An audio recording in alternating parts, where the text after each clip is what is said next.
ਸੋ ਭਲਿਓ ਆਪਣੇ ਰੱਬ ਦਾ ਸ਼ੁਕਰ ਕਰੀਏ। ਐਸਾ ਰੱਬ ਜਿਹੜਾ ਬੋਲਦਾ ਏ, ਗੱਲਾਂ ਕਰਦਾ ਏ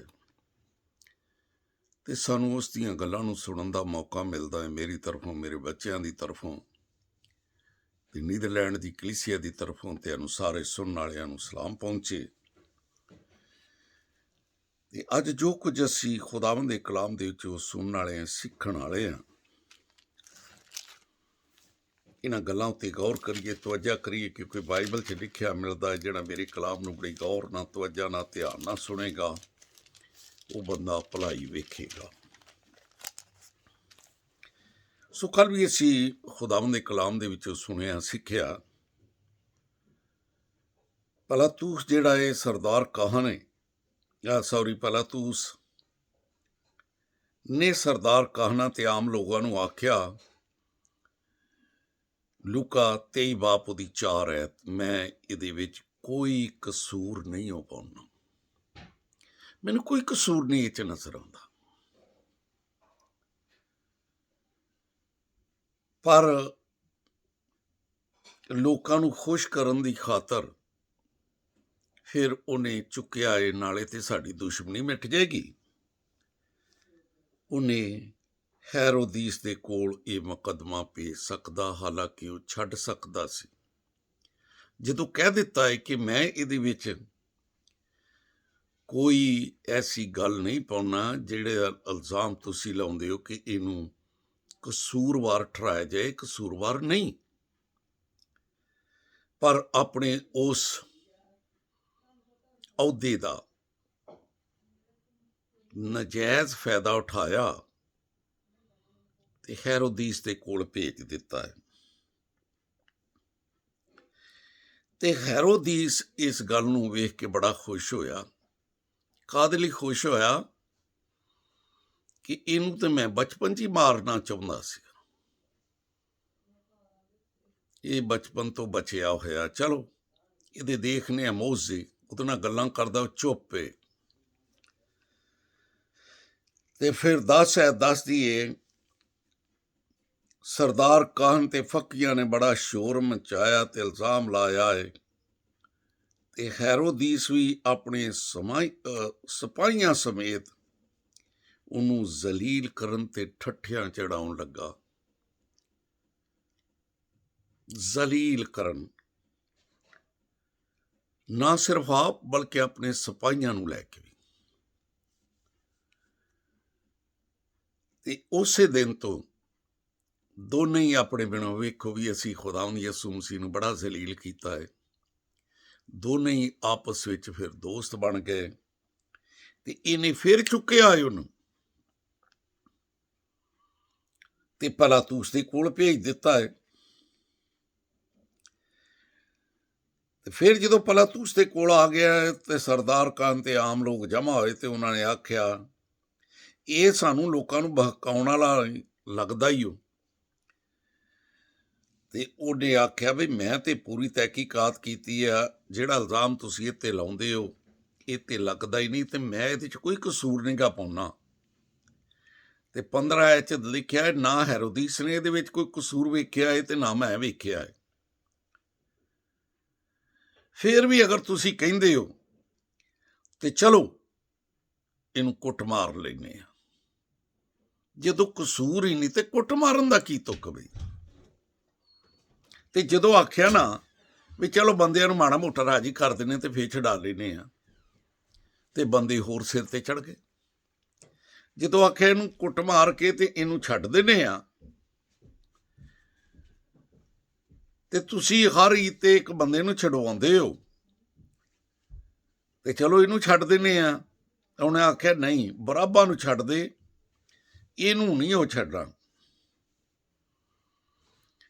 ਪਲਾਤੂਸ ਨੇ 20 ਐਤ ਦੇ ਵਿੱਚ ਫਿਰ ਇਰਾਦਾ ਕੀਤਾ ਹੈ, ਪਰ ਉਹ ਚਲਾ ਕੇ ਕਹਿਣ ਲੱਗੇ ਇਹਨੂੰ ਸਲੀਬ ਦੇ ਦੇ। ਤੇ ਉਹਨੇ ਤੀਸਰੀ ਵਾਰੀ ਉਹਨਾਂ ਨੂੰ ਆਖਿਆ ਕਿ ਮੈਂ ਤੇ ਇਹਦੇ ਵਿੱਚ ਕੋਈ ਬੁਰਾਈ ਨਹੀਂ ਪਾਉਂਦਾ ਕਿ ਇਹ ਕਤਲ ਦੇ ਲਾਇਕ ਹੋਵੇ। ਫਿਰ ਉਹਨੂੰ ਕਹਿੰਦਾ ਇਹਨੂੰ ਪਟਵਾ ਕੇ ਤੇ ਛੱਡ ਦਿੰਦੇ ਆ। ਉਹ ਚਲਾ ਕੇ ਹੋਰ ਸਿਰ ਹੁੰਦੇ ਗਏ। ਅਗਰ ਤੁਸੀਂ ਆਪਣਾ ਇਖਤਿਆਰ ਨਹੀਂ ਵਰਤੋਗੇ ਤੇ ਆਵਾਮ ਸਿਰੇ ਚੜ੍ਹਦੀ ਜਾਏਗੀ, ਅਬਲੀਸ ਸਿਰੇ ਚੜ੍ਹਦਾ ਜਾਏਗਾ। ਤੇ ਕਹਿੰਦੇ ਕਿ ਇਹਨੂੰ ਸਲੀਬ ਦੇ, ਤੇ ਉਹਨਾਂ ਦਾ ਚਲਾਉਣਾ ਫਿਰ ਕਾਰੀਗਰ ਸਾਬਤ ਹੋ ਗਿਆ। ਸੋ ਭਲਿਓ, ਅਗਰ ਅਸੀਂ ਆਪਣੇ ਉਸ ਇਖਤਿਆਰ ਨੂੰ ਜਿਹੜਾ ਸਾਡੇ ਕੋਲ ਹੈਗਾ ਹੈ ਨਹੀਂ ਵਰਤਦੇ, ਤੇ ਆਮੋਸ ਦੀ ਕਿਤਾਬ ਦੇ ਵਿੱਚ ਜਿਸਲੇ ਅਸੀਂ ਪੜ੍ਹਦੇ ਹਾਂ, ਮੀਕਾ ਦੀ ਕਿਤਾਬ ਦੇ ਵਿੱਚ ਵੀ ਇਹ ਗੱਲ ਲਿਖੀ ਹੈ। ਆਮੋਸ ਦੀ ਕਿਤਾਬ ਵੀ ਵੇਖਾਂਗੇ। ਆਮੋਸ 6 ਬਾਬ ਉਹਦੀ 8 ਐਤ ਤੋਂ ਪੜ੍ਹਦੇ ਹਾਂ ਤੇ ਲਿਖਿਆ, ਇਨਸਾਨ ਉਸਨੇ ਤੇਰੇ ਉੱਤੇ ਨੇਕੀ ਜ਼ਾਹਰ ਕਰ ਦਿੱਤੀ ਹੈ। ਖੁਦਾਵੰਦ ਤੇਰੇ ਕੋ ਇਸ ਦੇ ਸਿਵਾ ਹੋਰ ਕੁਝ ਵੀ ਨਹੀਂ ਚਾਹੁੰਦਾ ਕਿ ਤੂੰ ਇਨਸਾਫ ਕਰੇ। ਇਨਸਾਫ ਉੱਥੇ ਇਨਸਾਫ ਨਹੀਂ ਕੀਤਾ ਗਿਆ, ਬਲਕਿ ਮੂੰਹ ਮਲਾਜੇ ਪਾਲੇ ਗਏ ਨੇ। ਚੁੱਕਿਆ ਹੈ ਪਹਿਲਾਂ ਤਾਂ ਇਸਨੇ ਚੁੱਕ ਕੇ ਫੈਸਲਾ ਹੈਰੋਦਿਸ ਕੋ ਭੇਜ ਦਿੱਤਾ। ਹੈਰੋਦਿਸ ਨੇ ਫਿਰ ਅੱਗੇ ਉਹਨੂੰ ਭੇਜ ਦਿੱਤਾ ਤੇ ਅਦਾਲਤ ਦਾ ਮਜ਼ਾਕ ਉਡਾਇਆ ਗਿਆ। ਮੀਕਾ ਦੀ ਕਿਤਾਬ ਨੂੰ ਦੇਖਣੇ ਆ ਤੇ ਲੋਕ ਆਪਣੀ ਖੁਲਾਸੀ ਵਾਸਤੇ ਫਿਰ ਇੱਕ ਅਗਲੀ ਅਦਾਲਤ ਵਾਸਤੇ ਜਿਹੜੀ ਅਦਾਲਤ ਹੋਣੀ ਹੈ, ਤੇ ਇਸ ਗੱਲ ਨੂੰ ਵੀ ਸਮਝਦੇ ਆ ਕਿ ਸਾਡੀ ਵੀ ਅਦਾਲਤ ਹੋਣੀ ਹੈ। ਅਸੀਂ ਕਿੱਦਾਂ ਖੁਦਾਵੰਦ ਦੇ ਹਜ਼ੂਰ ਜਾਈਏ, ਕਿੱਦਾਂ ਜਾਈਏ? ਕਿਆ ਯਕ ਸਾਲਾ ਬਛੜੇ ਲੈ ਜਾਈਏ? ਅੱਜ ਵੀ ਬੜੇ ਬੜੇ ਟੱਗੇ ਬੱਚੇ ਐਸੇ ਲੋਕ ਦਿੰਦੇ ਨੇ, ਜ਼ਬਾ ਕਰਦੇ ਨੇ ਕਿ ਜਿਹੜਾ ਅਸੀਂ ਬੇਗੁਨਾਹ ਦਾ ਖੂਨ ਬਹਾਇਆ ਸਾਡੀ ਬਖਸ਼ਿਸ਼ ਹੋ ਜਾਏ। ਕਿਆ ਯਕ ਸਾਲਾ ਮੈਂ ਬਛੜੇ ਲੈ ਜਾ? क्या खुदा सोख्तनी कुर्बानियां तो यक साला बछड़ियां तो राजी हो जाएगा? 7 च लिखिया है 6 बाब दी मीका 6 बाब दी 7 च। क्या खुदावंद 1000 मैंडियां दियां तेल दियां 10,000 नहरां तो खुश हो जाएगा? या अपनी औलाद नूं गुनाह दे इवज दे दियां? ते फिर खुदा ने आख्या ना मैनू तेरी औलाद चाहिए कि मेरी अपनी औलाद नूं अपने गुनाह दे इवज कुर्बान करे, या ना तेरे तेल दियां 10,000 नहरां चाहिए ने, ना तेरे बछड़े चाहिए ने, ना तेरे बकरे चाहिए ने। 8 ऐत दे विच उहने आख्या, इंसान उसने तेरे उत्ते नेकी ज़ाहर कर दित्ती है।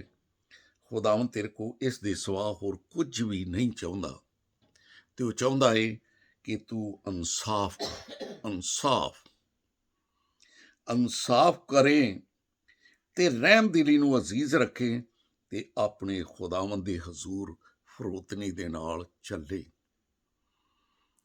जिसले बाइख्तियार लोग कानून दा मजाक उड़ा जांदे ने, बल्कि कानून नूं भी ठट्ठियां च उड़ा जांदे ते खुदा नूं मद्दे नज़र ही नहीं रखदे। हालांकि बाइबल च लिखिया है खुदा ठट्ठियां च उड़ाया नहीं हो जांदा। ਤੇ ਫਿਰ ਬਾਈਬਲ ਦੇ ਵਿੱਚ ਜ਼ਿਕਰ ਮਿਲਦਾ ਹੈ, ਜਿਸ ਲਈ ਅਸੀਂ ਆਮੋਸ ਦੀ ਕਿਤਾਬ ਵੀ ਦੇਖਨੇ ਆ, ਔਰ ਉਸ ਤੋਂ ਬਾਅਦ ਮੈਂ ਚਾਹਾਂਗਾ ਜ਼ਰੂਰ ਈਮਾਲ ਦੀ ਕਿਤਾਬ ਦਾ ਵੀ ਅਸੀਂ ਮਤਾਲਿਆ ਕਰੀਏ। ਆਮੋਸ 5 ਬਾਬ ਨੂੰ ਜਿਸ ਲਈ ਅਸੀਂ ਵੇਖਨੇ ਆ, ਆਮੋਸ ਦੀ ਕਿਤਾਬ ਤੇ ਉਹਦਾ 5 ਬਾਬ ਤੇ 6 ਐਤ ਨੂੰ ਪੜ੍ਹਦੇ ਆ ਤੇ ਲਿਖਿਆ, ਤੁਸੀਂ ਖੁਦਾਵੰਦ ਦੇ ਤਾਲਬ ਹੋਵੋ ਤਾਂ ਕਿ ਜ਼ਿੰਦਾ ਰਹੋ। ਤੁਸੀਂ ਖੁਦਾਵੰਦ ਦੇ ਤਾਲਬ ਹੋਵੋ ਤਾਂ ਕਿ ਜ਼ਿੰਦਾ ਰਹੋ। ਇਸ ਤਰ੍ਹਾਂ ਨਾ ਹੋਵੇ ਕਿ ਉਹ ਯੂਸਫ ਦੇ ਘਰਾਣੇ ਵਿੱਚ ਅੱਗ ਦੀ ਮਾਨਦ ਫੇ ਪਟਕੇ। ਯੂਸਫ ਦੇ ਘਰਾਣੇ ਵਿੱਚ ਅੱਗ ਦੀ ਮਾਨਦ ਪਟਕੇ ਤੇ ਉਹਨੂੰ ਖਾ ਜਾਏ, ਤੇ ਬੈਤ ਇਲ ਦੇ ਵਿੱਚ ਉਸ ਅੱਗ ਨੂੰ ਬੁਝਾਉਣ ਵਾਲਾ ਕੋਈ ਵੀ ਨਾ ਹੋਵੇ। ਬੈਤਿਲ ਜਿੱਥੇ ਖੁਦਾ ਰਹਿੰਦਾ ਹੈ ਉੱਥੇ ਉਹਨੂੰ ਬੁਝਾਉਣ ਵਾਲਾ ਕੋਈ ਵੀ ਨਾ ਹੋਵੇ। ਇਹ ਅਦਾਲਤ ਨੂੰ ਨਾ ਗਦਾਉਣਾ, ਇਹ ਅਦਾਲਤ ਨੂੰ ਨਾ ਗਦਾਉਣਾ ਬਣਾਉਣ ਵਾਲਿਓ ਤੇ ਸਦਾਕਤ ਨੂੰ ਖਾਕ ਦੇ ਵਿੱਚ ਮਿਲਾਉਣ ਵਾਲਿਓ, ਉਹ ਕਹਿੰਦਾ ਮੈਂ ਇਹੋ ਜਿਹੀ ਅੱਗ ਭੜਕਾ ਦਿਆਂਗਾ, ਤੁਹਾਡੀ ਖਾਨਦਾਨ ਤਬਾਹ ਕਰ ਦਿਆਂਗਾ। ਕਿਉਂਕਿ ਆਮੋਸ 6 ਬਾਬ ਉਹਦੀ ਜਿਸਲੇ ਅਸੀਂ ਪੜ੍ਹਨੇ ਆ 3 ਐਤ ਨੂੰ ਤੇ ਲਿਖਿਆ, ਤੁਸੀਂ ਬੁਰੇ ਦਿਨ ਦਾ ਖਿਆਲ ਮੁਲਤਵੀ ਕਰਕੇ ਕਿ ਤੁਹਾਡਾ ਅਹੁਦਾ ਕੀ, ਤੁਸੀਂ ਬਾ ਇਖਤਿਆਰ ਲੋਕ ਲੇਕਿਨ ਜ਼ੁਲਮ ਕਰਦੇ ਹੋ। ਆਵਾਮ ਜਿੰਨੀ ਮਰਜ਼ੀ ਆਵਾਮ ਹੈ, ਲੇਕਿਨ ਤੁਸੀਂ ਬਾ ਇਖਤਿਆਰ ਹੋ।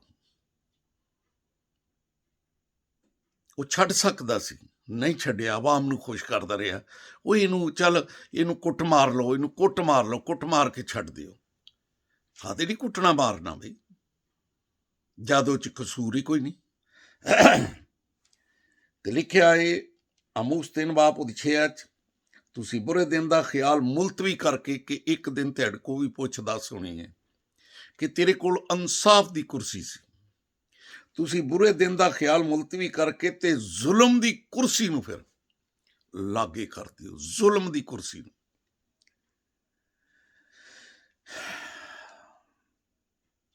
ਜ਼ੁਲਮ ਦੀ ਕੁਰਸੀ, ਬੁਰੇ ਦਿਨ ਦਾ, ਕਿ ਖੁਦਾ ਨੇ ਇੱਕ ਦਿਨ ਸਾਡੇ ਕੋਲ ਪੁੱਛਣਾ ਹੈ।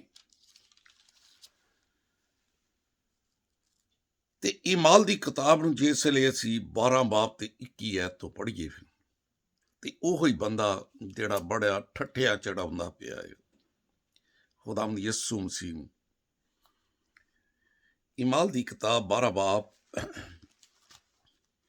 ਜ਼ਰਾ 21 ਐਤ ਤੋਂ ਪੜ੍ਹਦੇ ਹਾਂ ਤੇ ਫਿਰ ਕੀ ਲਿਖਿਆ ਮਿਲਦਾ ਵੀ ਜ਼ਰਾ ਗੌਰ ਕਰੀਏ।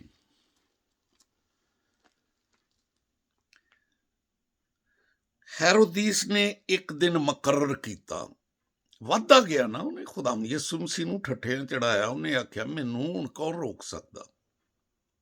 ਹੈਰੋਦੀਸ ਨੇ ਇੱਕ ਦਿਨ ਠਹਿਰਾਇਆ ਤੇ ਉਹਨੇ ਸ਼ਾਹਾਨਾ ਪੋਸ਼ਾਕ ਪਾਈ ਤੇ ਤਖਤ ਤੇ ਬੈਠਾ ਤੇ ਉਹਨਾਂ ਦੇ ਨਾਲ ਕਲਾਮ ਕਰਨਾ ਉਹਨੇ ਸ਼ੁਰੂ ਕਰ ਦਿੱਤਾ। ਹਾਲਾਂਕਿ ਬੰਦਾ ਜ਼ਾਲਮ,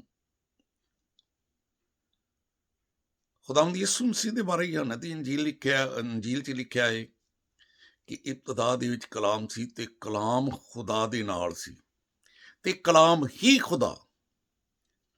ਕਲਾਮ ਦਾ ਮਜ਼ਾਕ ਕਢਾਉਣ ਡਿਆ, ਖੁਦਾਵੰਦ ਯਿਸੂ ਮਸੀਹ ਦਾ ਮਜ਼ਾਕ ਕਢਾਉਣ ਡਿਆ ਏ,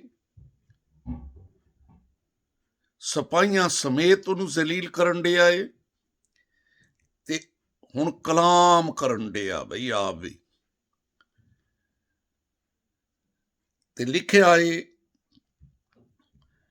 ਕਿ ਉਹ ਤਖਤ ਤੇ ਬੈਠ ਕੇ ਉਹਨਾਂ ਨਾਲ ਕਲਾਮ ਕਰਨ ਲੱਗਾ ਤੇ ਲੋਕ ਪੁਕਾਰ ਉੱਠੇ, ਇਹ ਤੇ ਖੁਦਾ ਦੀ ਆਵਾਜ਼ ਹੈ ਨਾ ਕਿ ਇਨਸਾਨ ਦੀ। ਤੇ ਉਸੇ ਦਮ ਖੁਦਾ ਦੇ ਫਰਿਸ਼ਤਿਆਂ ਨੇ ਉਹਨੂੰ ਮਾਰਿਆ, ਇਸ ਲਈ ਕਿ ਉਸਨੇ ਖੁਦਾ ਦੀ ਤਮਜੀਦ ਨਾ ਕੀਤੀ ਤੇ ਉਹ ਕੀੜੇ ਪਰ ਪੈ ਕੇ ਫਿਰ ਮਰਿਆ। ਅਸੀਂ ਬੜਾ ਖੁਦਾ ਨੂੰ ਠੱਠਿਆ ਚੜਾਉਂਦੇ ਹਾਂ ਤੇ ਆਪਣੇ ਅੰਜਾਮ ਨੂੰ ਨਹੀਂ ਦੇਖਦੇ, ਸਾਡਾ ਅੰਜਾਮ ਕੀ ਬਣੇਗਾ। ਪਰ ਲਿਖਿਆ ਏ 24 ਐਤ 'ਚ, ਖੁਦਾਵੰਦ ਦਾ ਕਲਾਮ ਫੈਲਦਾ ਗਿਆ। ਆਓ ਖੁਦਾ ਨੂੰ ਠੱਠਿਆਂ ਚੜਾਉਣ ਵਾਲੇ ਜ਼ਲੀਲ ਹੁੰਦੇ ਗਏ, ਕੀੜੇ ਪੈ ਕੇ ਮਰੇ। ਹਾਲਾਂਕਿ ਇਖਤਿਆਰ ਵਰਤ ਸਕਦੇ ਸੀ, ਇਖਤਿਆਰ ਨਾ ਵਰਤਿਆ। ਅੱਜ ਵੀ ਸਾਡੇ ਕੋਲ ਬੜਾ ਵੱਡਾ ਇਖਤਿਆਰ ਹੈ।